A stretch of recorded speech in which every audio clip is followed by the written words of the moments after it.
എല്ലാവർക്കും സുഖമാണെന്ന് വിശ്വസിക്കുന്നു. സംസ്ഥാനത്ത് നിയമസഭാ ഇലക്ഷൻ വോട്ടെടുപ്പ് പൂർത്തിയായി. വോട്ടെടുപ്പിന് മുമ്പ് പല വാഗ്ദാനങ്ങളും പല പാർട്ടികളും നൽകിയിരുന്നു. ഇപ്പോൾ പെൻഷനുമായി ബന്ധപ്പെട്ട അറിയിപ്പുകളാണ് ഈ ഒരു വീഡിയോ നിങ്ങളുമായിട്ട് പങ്കുവെക്കുന്നത്. വോട്ടെടുപ്പ് കഴിഞ്ഞതിന് ശേഷം പെൻഷൻ വിതരണം എങ്ങനെ? പുതിയ സർക്കാർ മെയ് 4-ാം തീയതി അധികാരത്തിൽ വരികയാണ്. അതിനുശേഷം പെൻഷന്റെ കാര്യങ്ങൾ എങ്ങനെയൊക്കെയാണ്? മസ്റ്ററിങ്ങും മറ്റ് നടപടിക്രമങ്ങളും എങ്ങനെയാണ്? കൂടുതൽ ആളുകൾക്ക് ക്ഷേമ പെൻഷൻ ലഭിക്കുന്നതുമായി ബന്ധപ്പെട്ട അറിയിപ്പുകൾ എന്നിവയൊക്കെ ഉണ്ട്.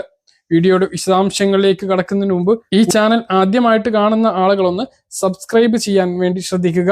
സംസ്ഥാനത്ത് സാമൂഹ്യ സുരക്ഷാ പെൻഷൻ ഇലക്ഷന് മുന്നോടിയായി മാർച്ച് ഏപ്രിൽ മാസത്തേത് ഒരുമിച്ചാണ് ഇപ്പോൾ വിതരണം ചെയ്ത് പൂർത്തീകരിച്ചത്. കയ്യിലാണ് ഇപ്പോൾ അവസാനമായി പെൻഷൻ വിതരണം പൂർത്തീകരിച്ചിട്ടുള്ളത്. വളരെ ചുരുക്കം ചില ആളുകൾക്ക് വീടുകളിൽ ഇപ്പോഴും പെൻഷൻ എത്തിയിട്ടില്ല എന്നുള്ളത് അറിയാൻ കഴിഞ്ഞിട്ടുണ്ട്. അവർക്ക് വരും ദിവസങ്ങളിൽ ആ ഒരു തുക എത്തിച്ചേരും.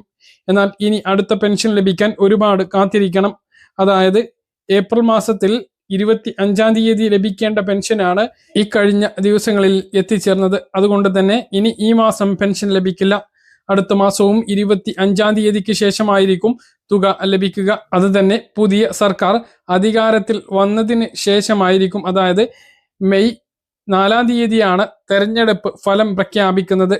അതിനുശേഷം സത്യപ്രതിജ്ഞാ ചടങ്ങും മറ്റുമെല്ലാം കഴിഞ്ഞ് വളരെ സന്തോഷത്തോടു കൂടിയായിരിക്കും പുതിയ ഒരു സർക്കാർ ആ ഒരു പെൻഷൻ വിതരണം നടത്തുക. 2000 രൂപ തന്നെയാണ് മെയ് മാസത്തിൽ ലഭിക്കുക. തിരഞ്ഞെടുപ്പ് വാഗ്ദാനമായി 3 മുന്നണികളും 3000 രൂപ ക്ഷേമ പെൻഷൻ എത്തിക്കും എന്ന് പറയുമ്പോൾ പല ആളുകളുടെയും തെറ്റിദ്ധാരണ തെരഞ്ഞെടുപ്പ് കഴിഞ്ഞു വരുന്ന പുതിയ സർക്കാർ 3000 രൂപ പെൻഷൻ തരും എന്നാണ്. എന്നാൽ അത് അങ്ങനെയല്ല. ഘട്ടം ഘട്ടങ്ങളായി പെൻഷൻ വർദ്ധിപ്പിക്കും എന്നാണ് അറിയിച്ചിട്ടുള്ളത്. നിലവിലെ 2000 രൂപ തുടർന്നു പോകാനാണ് ഇപ്പോഴത്തെ സാഹചര്യത്തിൽ സാധ്യത. വരും വർഷങ്ങളിലായിരിക്കും 200 രൂപ വീതമുള്ള വർധനവ്. അതേസമയം പുതിയ സർക്കാരിന്റെ ബജറ്റിൽ പ്രഖ്യാപനങ്ങളും നമുക്ക് പ്രതീക്ഷിക്കാം. ഈ നിലവിലെ 2000 രൂപ കൃത്യമായി ലഭിക്കും. നിലവിൽ 2 തവണയായി പിണറായി സർക്കാരാണ് സംസ്ഥാനം ഭരിച്ചുകൊണ്ടിരിക്കുന്നത്. ഈ സർക്കാർ വന്നതിന് ശേഷമാണ് വരുമാന സർട്ടിഫിക്കറ്റ്, ലൈഫ് സർട്ടിഫിക്കറ്റ്, മസ്റ്ററിംഗ് തുടങ്ങിയ നടപടികൾ പെൻഷൻ ലഭിക്കുന്നതിന് വേണ്ടി ഏർപ്പെടുത്തിയത്. അപ്പോൾ പുതിയ സർക്കാർ അത് ആര് വന്നാലും ഇത് തുടരുമോ എന്നുള്ളത് പുതിയ സർക്കാരിന്റെ ആദ്യ മന്ത്രിസഭാ യോഗം കഴിഞ്ഞതിന് ശേഷമോ മറ്റ് നടപടികൾക്ക് ശേഷമോ അറിയാൻ കഴിയൂ. ഇനി അടുത്ത മസ്റ്ററിംഗ് സമയം എപ്പോഴാണ് എന്നെല്ലാം അറിയാൻ കാത്തിരിക്കേണ്ടി വരും. നിലവിലെ സർക്കാർ വരുമാന സർട്ടിഫിക്കറ്റ് സമർപ്പിക്കാൻ ജൂൺ 30 വരെയാണ് സമയം അനുവദിച്ചിട്ടുള്ളത്. വിധവ, അവിവാഹിത പെൻഷൻ വാങ്ങുന്നവർക്ക് വിവാഹിതയല്ല പുനർവിവാഹിതയല്ല എന്ന സർട്ടിഫിക്കറ്റ് സമർപ്പിക്കുന്നതിനും ജൂൺ 30 വരെ സമയം നീട്ടി നൽകിയിട്ടുണ്ട്. പെൻഷൻ അനുവദിക്കുന്നതിനുള്ള മാനദണ്ഡങ്ങളിൽ മാറ്റം വരുത്തിയേക്കാനുള്ള സാധ്യത തള്ളിക്കളയാനാകില്ല. നിലവിൽ 1 ലക്ഷം രൂപക്ക് താഴെ വാർഷിക വരുമാനം ഉള്ള കുടുംബത്തിൽ മറ്റ് അത്യാധുനിക സൗകര്യങ്ങളും 4 ചക്ര വാഹനം, 2000 സ്ക്വയർ ഫീറ്റ് മുകളിലെ വീട്, 2 ഏക്കറിലധികം ഭൂമിയൊന്നും ഇല്ലാത്ത കുടുംബങ്ങളിലെ എല്ലാവർക്കും ഈ ഒരു പെൻഷൻ ലഭിക്കുന്നുണ്ട്.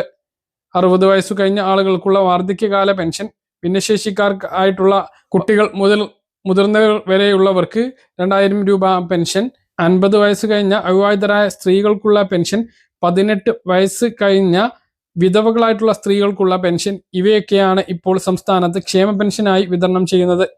ഇതിനൊന്നും അപേക്ഷിക്കാത്ത ഈ വിഭാഗത്തിൽ പെടുന്ന ആളുകൾ ഉണ്ട് എങ്കിൽ ഇനി മുതൽ അപേക്ഷ നൽകാവുന്നതാണ്. തെരഞ്ഞെടുപ്പിന്റെ നടപടിക്രമങ്ങളെല്ലാം കഴിഞ്ഞ് ഉദ്യോഗസ്ഥർ ഫ്രീ ആവുന്നതോടുകൂടി പുതിയ അപേക്ഷകൾ പരിഗണിച്ച് പെൻഷൻ അനുവദിച്ചു കിട്ടും. സ്ത്രീ സുരക്ഷാ പെൻഷനാണ് ഇനി ലഭിക്കാനുള്ളത്. ഏപ്രിൽ മാസത്തെ സ്ത്രീ സുരക്ഷാ പെൻഷൻ ഇലക്ഷന് മുമ്പ് ഉണ്ടാകും എന്ന് കരുതിയിരുന്നു എങ്കിലും അത് നടന്നില്ല. അതുകൊണ്ട് തന്നെ ഈ മാസം 20-ന് ശേഷം സ്ത്രീ സുരക്ഷാ പെൻഷൻ അക്കൗണ്ടുകളിലേക്ക് എത്തും എന്നുള്ളതാണ് വിവരം. അപ്പോൾ ഇലക്ഷന് ശേഷം പെൻഷൻ എങ്ങനെ എന്നുള്ളതുമായി ബന്ധപ്പെട്ട വളരെ പ്രധാനപ്പെട്ട അറിയിപ്പാണ് നിങ്ങളുമായിട്ട് പങ്കുവെച്ചത്. നിങ്ങളുടെ അഭിപ്രായങ്ങൾ താഴെ കമന്റായി രേഖപ്പെടുത്തുക. അന്ന കാര്യങ്ങൾ കൃത്യമായിട്ട് മനസ്സിലാണെന്ന് കരുതുന്നു. ഇതുപോലെ ഇൻഫർമേഷൻ ലഭിക്കാൻ ചാനൽ സബ്സ്ക്രൈബ് ചെയ്യുക, ബെൽ ഐക്കൺ എനേബിൾ ചെയ്ത് വെക്കുക. മറ്റൊരു വീഡിയോ കാണാം. ദൂരേക്കും ബൈ.